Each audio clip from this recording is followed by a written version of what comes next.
Welcome back to Beyond the Spot.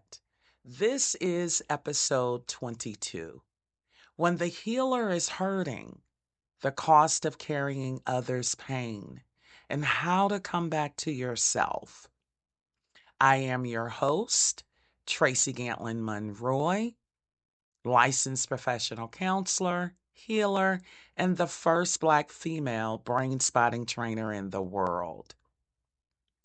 Today's episode is for the healers, helpers, clinicians, teachers, and caregivers, the ones holding everyone else together while quietly unraveling inside. We're talking about what happens when the healer is hurting, when compassion turns into exhaustion, when empathy becomes depletion, and when your nervous system forgets that you too are human. And as I was developing this episode, it kind of led me towards this soft life era that so many of us have been seeing in social media. It's been trending. And I actually ended this particular episode with a part of that will be continued in next week's episode, because I find the idea of the soft life era, many of us can identify with that. So that will be episode 23, because this episode is going to lead us towards a collective reclamation, i.e., liberation. But just even coming back to this particular episode, when the healer is hurting, the cost of carrying others' pain, and how to come home to yourself, it's so worthwhile. Because oftentimes, much of the work that we do, we give so much. And so I just want to invite a reflection here. Who tends to the tenders, the healers? Who listens for the quiet ache beneath your service? And how does that show up in your relationships outside of your call, outside of your work, outside of how perhaps you earn a living? Because I'm calling that into question. Because we are clinicians, because we are practitioners, because we are caregivers, because we are teachers, because we are helpers, that does not and should not minimize your humanity. Welcome back. I'm excited that you're here. And this episode is absolutely for you. Beyond the Spot, Decolonizing Healing One Brain at a Time, is a podcast that weaves, my first love, of course, brain spotting, and somatic informed modalities with embodied healing, cultural consciousness, and real talk about trauma, resilience, and recovery.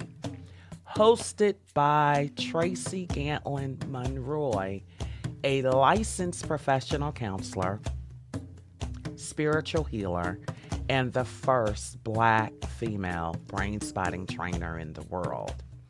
Each episode dares to dismantle mental health myths, uplift lived experiences, and restore collective wisdom. One conversation at a time.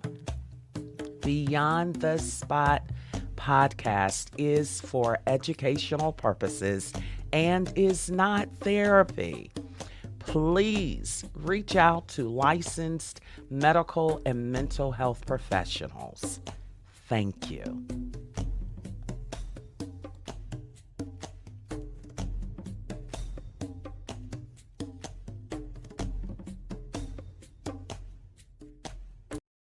Let's start right here into this week's episode. The cost of carrying the pain. And what does that look like for you? Because helpers often live inside paradox. We become both witness and wound bearer. Think about that. As I talk about this idea around as a healer, as a clinician, as a caregiver, as a teacher, there is a cost to us because we do live inside paradox. As I talk about the roles we take on as both witness and wound bearer, holding the grief of others while our own pain goes unattended. Empathy truly is sacred, but empathy without regulation can easily and readily become activation, become erosion. Your nervous system cannot hold the world and still breathe if it's never allowed to exhale. And I just want to invite you to consider and sit with yourself. Take a pause as you reflect on how much of your compassion is powered by survival. When did your care become currency? Yeah, because we are all living in a capitalistic society. And I find my inquiries to be highly provocative. I'm okay being the provocateur, especially if it's going to help you shift, grow, expand, because that's what it's about. And let me be clear, the body keeps every story. The body doesn't know the difference between your trauma and someone else's. It just tracks overwhelm. And we talk about this idea of the trauma network and how even something unassociated can brush up against that network and ignite unassociated traumas. Facts. When you carry too much without pause, the body starts whispering. How about insomnia, irritability, emotional numbing, hypervigilance stressed as competence? Check that out. I don't have to tell any clinician, caregiver, helper, teacher that we are not immune to trauma. We are immersed into it. We interject into those frames. Every time we sit with one another, sit with clients, sit with students, engage with the person that we're providing care for, every client session, every hospital shift, every family you serve, it all imprints somewhere. Where do you think it's going? Where does your body hold the stories you've witnessed? What would rest look like if it weren't a non negotiable? What would it? If you transitioned rest into a non negotiable, what would it look like in your system? Not only am I curious, it's an invitation for you to be curious. Rest isn't an afterthought, something to engage after everything has been completed that has been placed on your list to do. Yeah. Yeah. No, we're starting with your sense of self here because there is a historical context that I'm working around having to do with labor, service, and sacred exhaustion. That's not unfamiliar to our systems, to our nervous systems, and especially for BIPOC healers.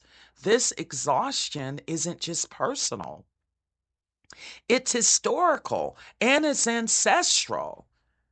Listen, I'm okay with calling the roll. For those of you who follow, who listen, who study with me, who share, we have relationship, we have exchange. I am a unapologetic black-bodied American woman.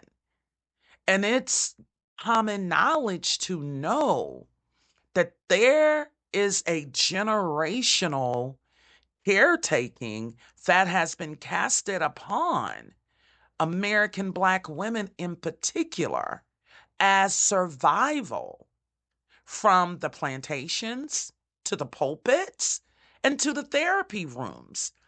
For those of us who are a part of this amazing profession as helping professionals. And let's not talk about my indigenous and immigrant healers who've been asked to serve, heal, and give without recognition or rest. The cultural expectation to endure replaces the right to exhale. The body remembers centuries of service without sanctuary. This is not a new phenomenon I'm introducing. Just check in with your systems, your brain and your body, combined with your source, where you receive your strength from, what carries you. Yeah, I'm going to pause right here because I got a little bit overwhelmed just considering it. When we start talking about service without sanctuary, we call it strong. But strength without softness is bondage by another name. I want to share a story with you that just happened yesterday for me. I just experienced this. So, I am affiliated with a local organization that is actually historical for business owners here in the Atlanta area. Actually, it's global because they have so many different groups, departments, affiliations, and things of that nature. Anyway, yesterday I took a 1 day excursion to visit Uncle Nearest Distillery. And that is located in Tennessee. It's either, I think it's Shelbyville, which is not far from Lynchburg. Nonetheless, I'm not a whiskey drinker. In fact, there was a whiskey tasting that was a part of our tour. And I was so fascinated because Uncle Nearest Distillery is actually owned by a American Black couple. And with that being said, there is a whole history around Uncle Nearest. Uncle Nearest and Jasper, but many of us know him by Jack Daniels, were actually friends. But the part of the historical sharing that was not said, which made me curious enough to beg the question, was, even in the short film that we were, that we watched together as a tour group, you know, I heard a lot of things, but not ever was it said that Uncle Nearest was actually an enslaved person up there in them Tennessee mountains. Nonetheless, another story for another day, but I want to invite you to just look at it. There was a grieving that came to me in the midst of taking the tour. In fact, walking the land of the Uncle Nearest Distillery took me back to my journey in South Africa on Robben Island, where, oh my gosh, I know his name, not Desmond Tutu. What am I doing? I'm blanking out right here. Oh my God, he was a liberator for South Africa, I see his face. He's going blank. I visited his home. Okay, y'all, I'm gonna have to take a minute because um Nelson Mandela. Sorry about that. Nelson Mandela.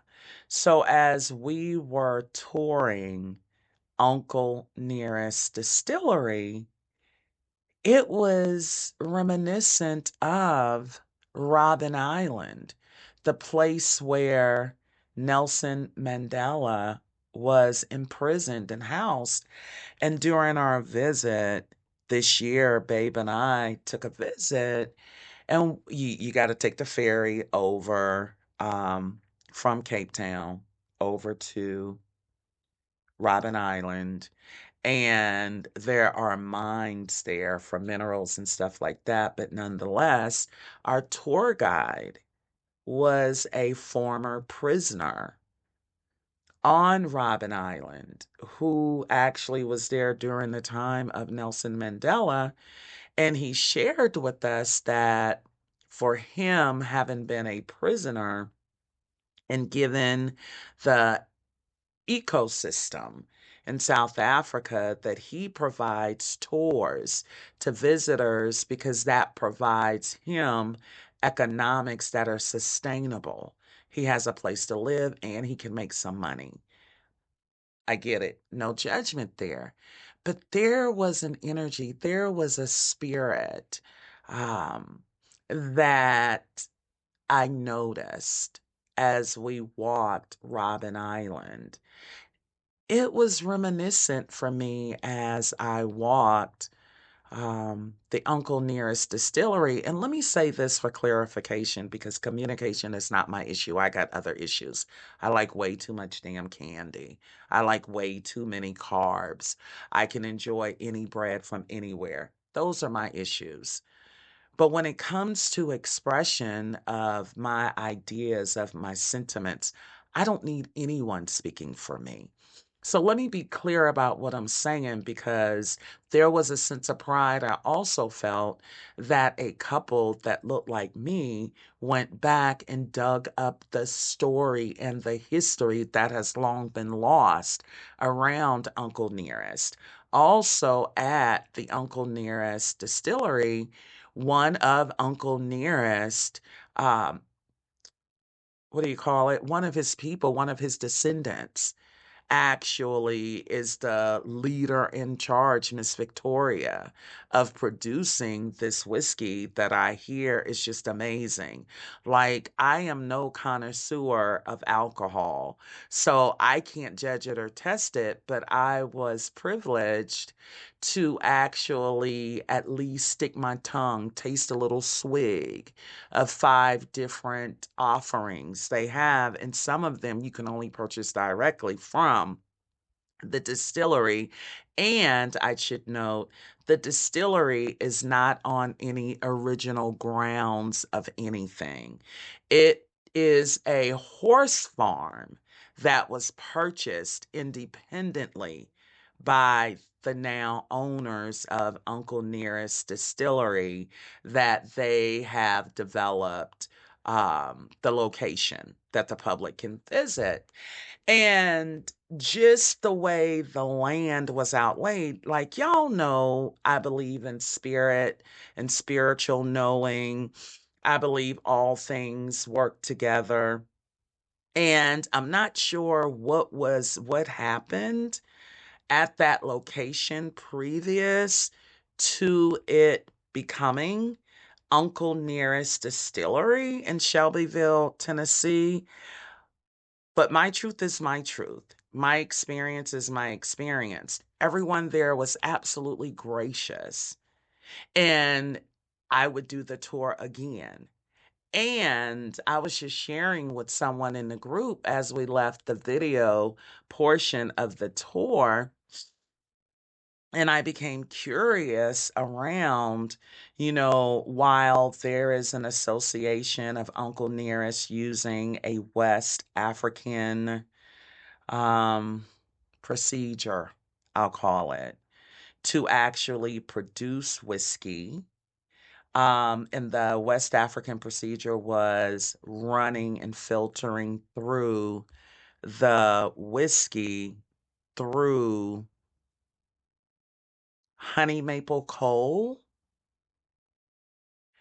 is the trademark of Uncle Nearest way of producing whiskey.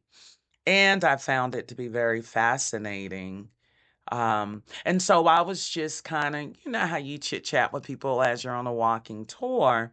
And I mentioned something to a group member, and it was a bit off putting for me experientially because I was just speaking with her, and here she was raising her hand to the tour guide and had the audacity to try and speak for me.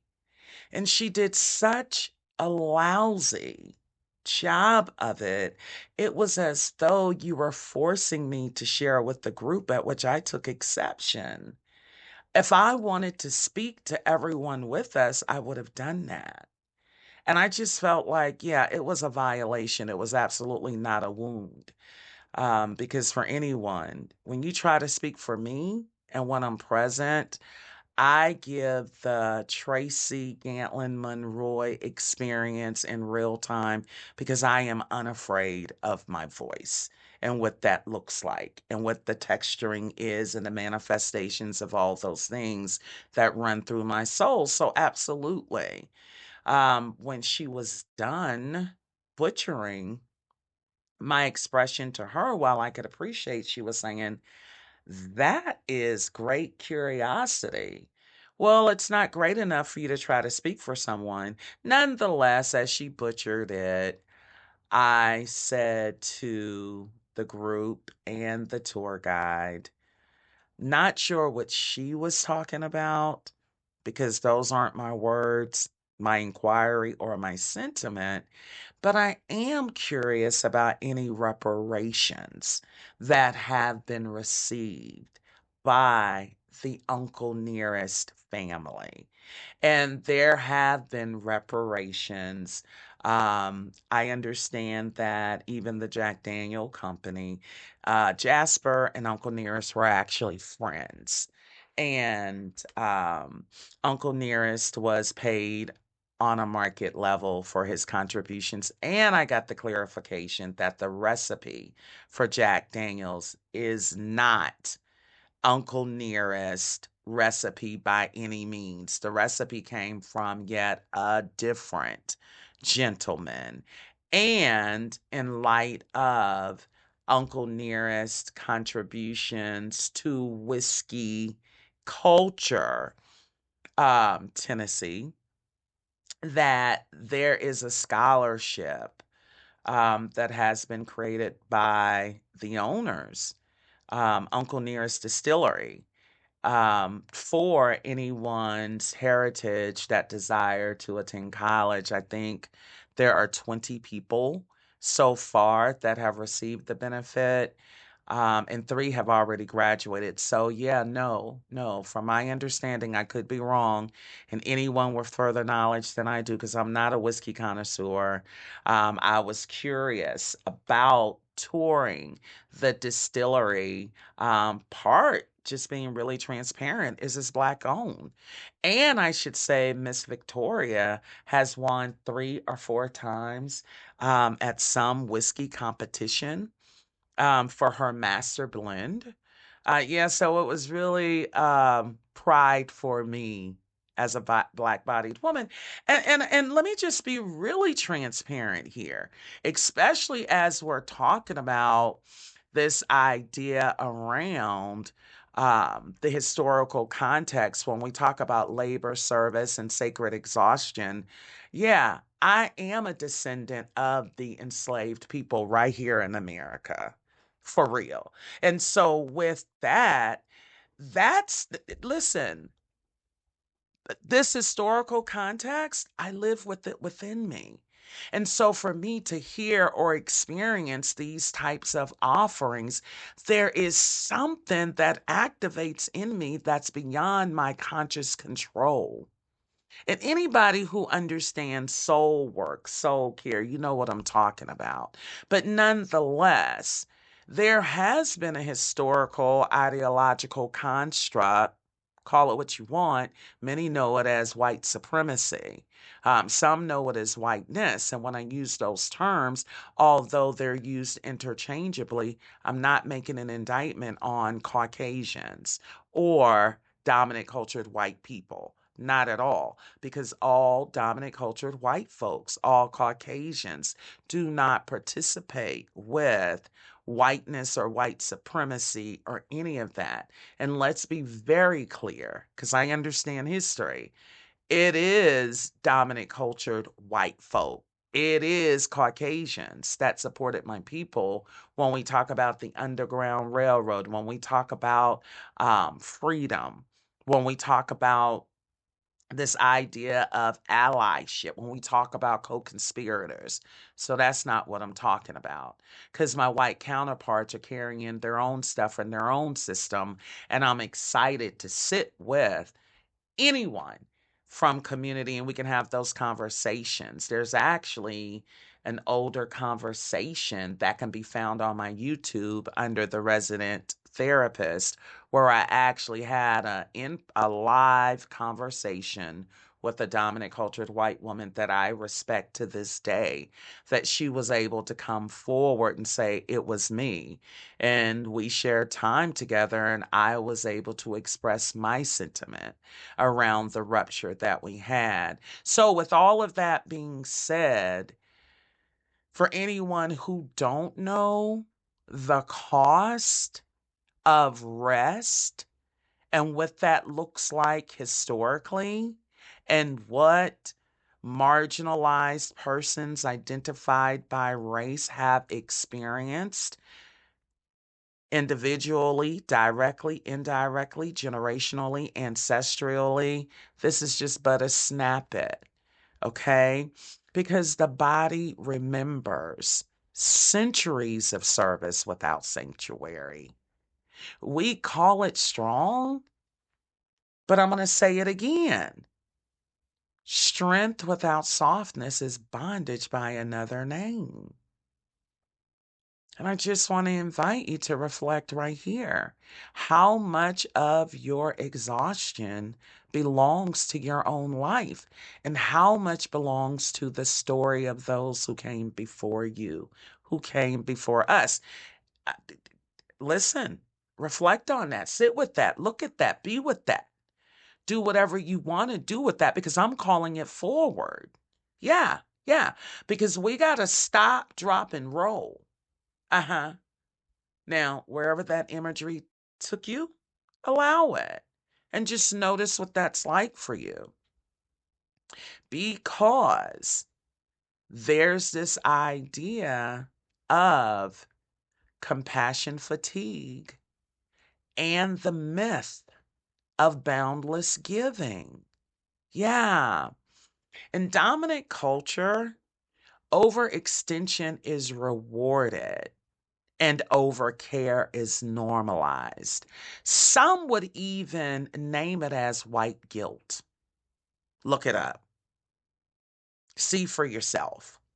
We've been conditioned to believe that boundaries are selfish and burnout is noble. And since I took you there with white guilt, I might as well share with you black shame. There are Black folks in America that walk with shame running through their veins, their spirit, all of that every day as a result of our historical context of being descendants of enslaved persons. Although there are several stories, some people that look like me will tell you, nope, never been a part of the enslaved people. My people were there previous to slavery, and there were Black folks in the Americas previous to slavery. Facts. Tracy Gantlin-Monroy, my people came from the plantations. That's what I'm talking about. Even with the evidence of my maternal I'm sorry, paternal grandfather, John Gantlin. I'm a Gantlin. That's my maiden name. Anytime you look up the Gantlins, Gantlin, they're white folks in California and everywhere else. True T. And my mom finally shared with me a few years ago, after my dad passed, of course. And she gave me the portrait of my grandmother and my grandfather, my paternal grandparents. They weren't very nice to my mom. That's facts. I got older cousins right now that were present for the stories. Yeah, my mom was too dark. Colorisms was a real thing. Nonetheless, my mother told me, she was like, yeah, Mr. John Daddy is a white man. My grandfather's from South Georgia. All the things, but the point I'm making here for you all, when I talk about compassion fatigue, when I talk about the myth of boundless giving, when I talk about dominant cultured normatives, as I'm naming white guilt and black shame, y'all, the reason I know all of this stuff is because I've been taking my own journey in discovery of my sense of self. And there's no way an incomplete story could become the basis of my healing, my reclamation, my liberation. What I share with you is from the ethos of who I am, unapologetically. Let me say all the syllables in that. You all know that I am a survivor of family violence from the core. I am my parents' love child. I am 55 years old. What many of you are experiencing with me, what many of you encounter with me, it has been years in the making and it's still incomplete. Healing is not an event. Knowledge, awareness, education, it's ongoing. It's layered. It's nuanced. It just so happened that I was called to the nations at a very young age, and my initial training started in utero. Look, I've synthesized my timeline and my arc. I've kept records because let me tell you something about your call right now so we can be on the same page. It ain't nothing to hap upon. It's already in ya. Your call is already with you, beloved. It's this idea of becoming present with your sense of self. The hypocrisy that we learned, the hypocrisy that we're inundated by, the dishonesty, the stories that they feed us, that they sell us. You got to pick through all that minutia. Listen, and there is joy and pain in that. Why would I withhold creation out of what has been so graciously given unto me? This makes me emotional because I dream of a world that is absolutely inclusive and that we're all welcomed as simply human beings. Every last one of us are flowers in the garden of humanity. And quite personally, I find every human being to be a flower in the garden of God. This is all Tracy stuff, y'all. This is my perspective. And I'm always extending the invitation that anything you hear me say, research it. I didn't just wake up this way. While other people were developing their strength, perhaps it's outward beauty, I've been on a mission my entire life, developing my sense of self from the inward part. But I cheated a little bit because spirit carried me and guided me. Clock that T. Clock that T. I didn't have to do it alone. I didn't have to do it by myself. Spirit has always provided me with amazing community to develop in and with. Hey, this is the foundation why you could not ever get me to condemn any of God's people. I wouldn't give a damn if they white, black, Asian, don't matter. If they created by the all-seeing, all-loving, all-knowing God, they are my brothers and sisters. And listen, I say it all the time. My trauma didn't come at the hand of white people. My personal traumas, my traumas came, for the record, from people who looked like me. Oftentimes, white folks were my protectors and friend during times when it felt like I was friendless.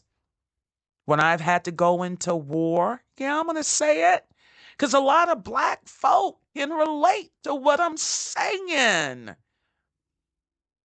Going into war for me, I wish there were more people who look like me who were with me. You know who've been with me in war? When the storm come up against me, white women. Let me say that for anybody in the back of the room. White women. Listen, I get it historically, culturally, it's nuanced. I understand why. I understand. White women have had the availability, the opportunity, and the protection to be savages, unlike what was afforded to the rest of us as women on the periphery, BIPOC women. Just look at some video clips. And I say to people all the time, white folk are relational. If you're in relationship with white folk, I mean deep, yeah, it's a whole other experience. But anyway, that's also another story for another day, y'all. But this is my truth. Don't nobody tell me what to say. No. But I'll tell you this, I'm clear about my source, God, Jesus, Holy Spirit. I know who I work with. And the deal and the rule for my boss, the Lord, is love and kindness. Now, that doesn't mean I don't get to swing a sword sometimes, because there's a time for peace and there's a time for war. And I'm very clear about that. And sometimes when we go to war, it don't mean you ungodly. It just means you, what they say, wise as a serpent and mild as a dove. Okay. Anywho, compassion fatigue and the myth of boundless giving. Yeah.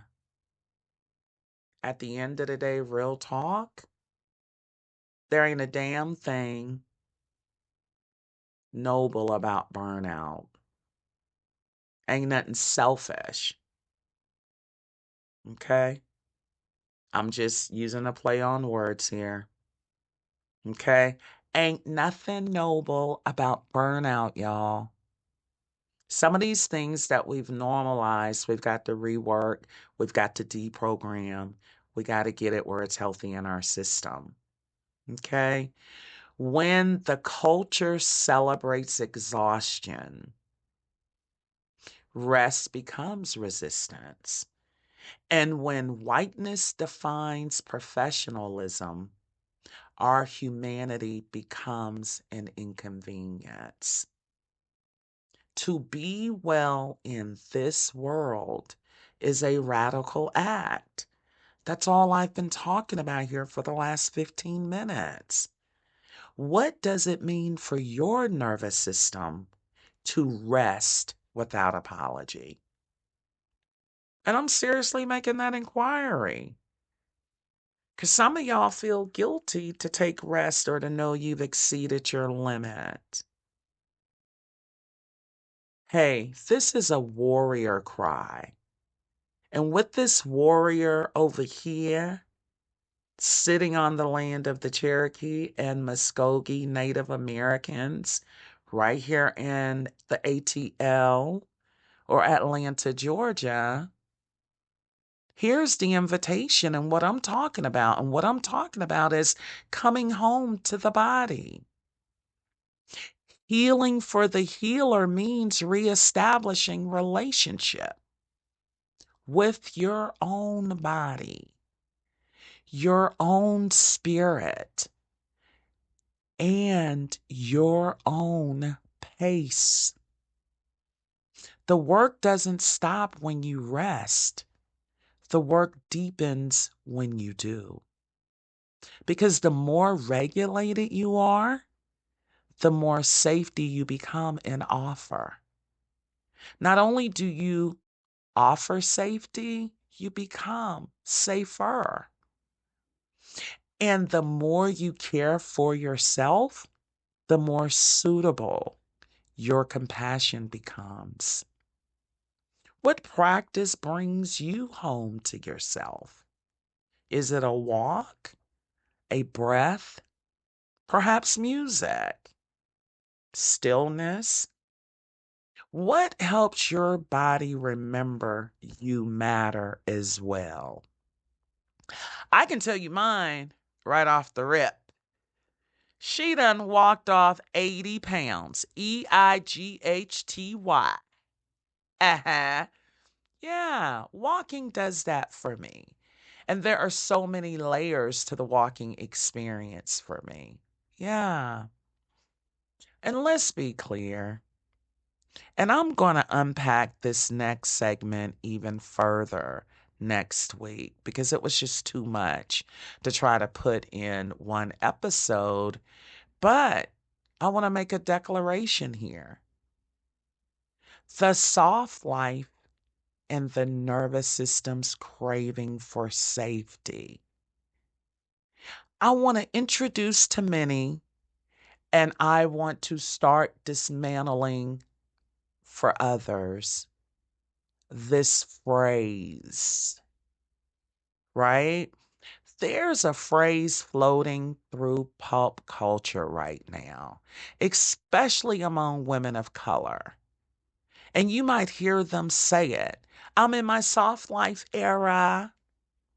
Social media paints it in these pastels, right? As though it's luxury, leisure, peace, boundaries, travel, ease. But beneath the surface, I hear something deeper, something ancient, a collective nervous system finally singing, I'm tired of surviving. The soft life isn't about silk robes and spa days. It's about safety, y'all. It's the body's instinct to move out of fight, flight, and freeze and into regulation, resonance, rest, and embodiment. What women are naming, often without realizing cognizantly, is the longing to live from a regulated state, to stop bracing, to stop being strong as a full-time job, to let softness return as a birthright, not as a privilege. Because when a woman says she wants softness, she's saying, I want my nervous system back. And let me be clear, because there's this masculinization of the Black woman. I almost said something that would have been inappropriate, but I caught myself, y'all. So all of y'all who know I'm working through this cussing thing, I just patted my own self on the back in the spirit because something else was coming up and I was like, not today. Because, I can read a couple of languages and God knows my articulation. It's not lacking, but sometimes, my speech can be a little bit potty-fied. I'm working on that. I think I've come through that phase of the potty mouth. My son would be proud. But seriously, and I got to tell you, how this occurred to me and what came to me. This idea of the soft life actually being reclamation, right, and liberation for our nervous systems. I was in session and I was sitting with a younger Black woman, and she had mentioned the soft life, and I just took it from a whole nervous system perspective. And I shared it with her, and she pointed her finger at me, and it was like two different generations there with myself and this young woman. She was like, "That's it, Tracy. That's what I'm talking about." And because it just resonated with me so much, and I've been kind of doing the work around this sense of my own sense of embodiment and the liberation and freedom that folks often experience with me. But I don't give myself credit for it. I just have access to be able to sit with it differently and along with spirit to gain understanding of what it is so that I can share it with community. Nonetheless, let me just go here. And I'm going to say this again because it is a reflective invitation for anyone that wants that softness and that would say, I want my nervous system back. When you say you want peace, what part of your body are you longing to soothe? What would softness feel like? Not as luxury, but as liberation. And even with that, for generations, Black and brown women have been told that softness is dangerous, that survival requires vigilance, strength, and sacrifice. But we can't heal what we never allowed to rest, sisters. And the truth is, our ancestors deserved softness too. So maybe soft life isn't a trend. Maybe it's a collective trauma response transforming into a collective healing movement. The nervous system finally asking, can I please exhale now? Helpers, healers, women, and all who serve. Your softness is not weakness. It's your nervous system remembering what safety feels like. You can't pour from an empty vessel. None of us can't. But you also can't keep surviving with a hardened nervous system. So, may your work continue to be sacred, your rest be revolutionary, and your softness be your return home. Because healing at the speed of safety begins with you as well. Thank you for spending this time with me. It is always my absolute pleasure. And until we meet again, and I will be dropping the second part to this dealing with softness as reclamation, and that will be episode 23. Please allow every light throughout you, they, them shine. Thank you.